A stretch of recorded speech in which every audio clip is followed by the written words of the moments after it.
What's up, mga bro? Handa na ba kayong sumakay sa isang biyahe sa dagat kasama ang ilan sa mga pinakabagong balita mula sa mga baybay ng Aurora? Tama yan, ang Philippine Coast Guard ay nagsisimula ng magpakita ng kanilang lakas sa pagtatayo ng isang bagong substation sa Dipakulaw, salamat sa isang malugod na donasyon ng lupa mula sa munisipalidad. Isang 500 square meter na lote na may buong puso na ibinigay ni Dipakulaw Mayor Danny Tolentino, na nagpapakita ng matibay na pakikipagtulungan sa lokal na pamahalaan at sa ating mga tapang na tagapagtanggol ng dagat. Sa isang seremonya na talagang nakakaantig ng damdamin, tinanggap ni District Commander Captain Ludovico Librilla Jr. ang donasyon ng lupa, na tumatak bilang isang mahalagang hakbang tungo sa pagtataguyod ng mga interes ng ating bansa. Pero hindi doon nagtatapos, mga bro. Hindi lang ito tungkol sa pagtatayo ng mga istruktura, hindi.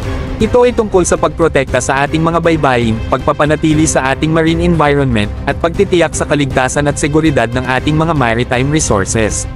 Sa pagdami ng mga PCG substation sa bawat baybayin na munisipalidad, sinusuklian natin ng mga hakbang ang pagiging proactive sa pagpapangalaga sa ating mga baybayin. At huwag nating kalimutan ang Philippine Rise, isang malawak na underwater plateau na puno ng buhay at potensyal. Sa mga barko at aerial assets na nagpapatrolya sa kanyang malinis na tubig, ang PCG ay nasa unahan ng pagprotekta sa mahalagang natural na yaman na ito para sa mga susunod na henerasyon.